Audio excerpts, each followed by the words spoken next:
সালামু আলাইকুম। আজ থেকে প্রায় ৪৫ বছর আগে ইরানে ইসলামী প্রজাতন্ত্রের গোড়াপত্তন হয়েছিল।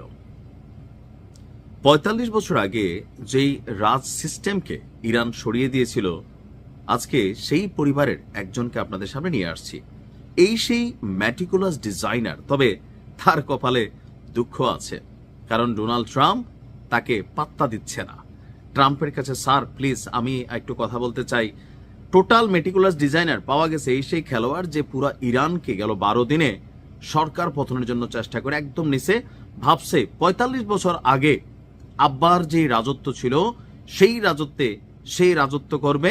তবে প্যাঁচটা লাগছে ডোনাল্ড ট্রাম্পের সাথে তার সাক্ষাতের যে ইচ্ছাটা ছিল, ট্রাম্প সেই ইচ্ছাকে নাকচ করে দিয়েছেন। কেন?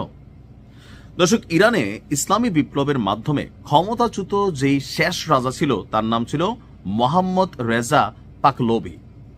তো বুড়া, যথেষ্ট বুড়া, ৮০ বা ৭৫ কাছাকাছি বয়স, সে এখনো নিজের যুবরাজ ভাবে, পাগলের সুখ মনে মনে। সেই যুবরাজ রেজা পাহলভির সঙ্গে, তার বাপের নাম ছিল রেজা পাহলভি, তার নাম হচ্ছে রেজা পাহলভি, সেই পাহলভির সঙ্গে একটা সাক্ষাতের ইস্যু ছিল ডোনাল্ড ট্রাম্পের। তবে সেই সাক্ষাতের সম্ভাবনাকে নাকচ করে দিয়েছে মার্কিন প্রেসিডেন্ট ডোনাল্ড ট্রাম্প।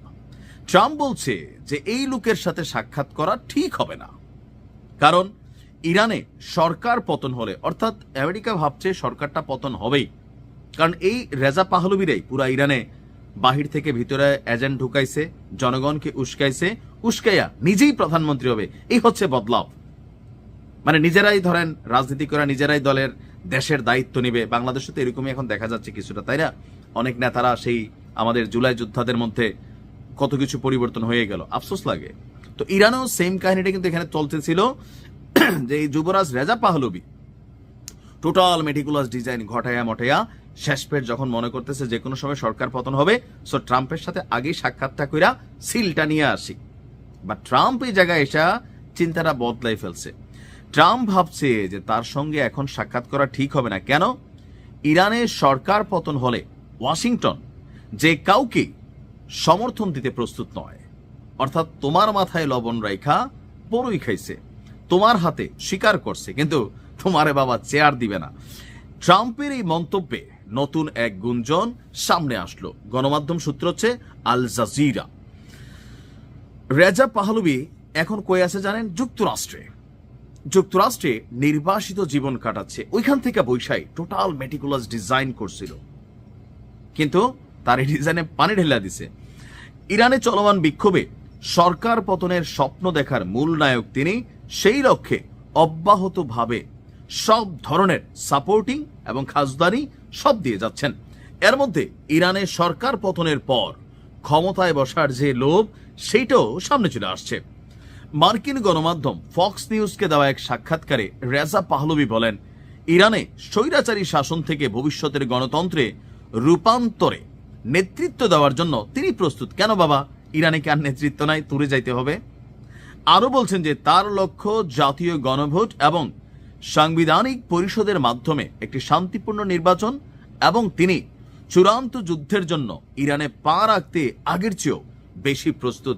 অনেকটা আমার কাছে মনে হয় যে আমাদেরও এরকম অনেকে আছেন যারা বিদেশে বসে আন্দোলনগুলোকে বেগবান করছেন, লাইক আমাদের পিনাকিদা, সাংবাদিক ইলিয়াস, কিন্তু সরকার পতনের পর তারাই সবচেয়ে বেশি বাটে পড়ছে। তাদের সাপোর্টিং এ যারা ওই সময় খেলছে এনসিপির যোদ্ধারা, আজকে তারাই পিনাকি ইলিয়াসকে বিদেশ থেকে ধৈর্য আনার হুমকি দামকি দিচ্ছে, কারণ তারা মনে করতেছে পিনাকি ইলিয়াস গুজব ছড়ায়, মানহানি হয়। তো বাস্তবতা হচ্ছে যে এই রেজা পাহলভিও সে টোটাল কাহিনীটা করছে। বললাম না, ওই যে আমি একটা নিউজ দিছিলাম না, যে ভেতরে মেশিনারিজ ঢুকানো হচ্ছে, সবকিছু করছে।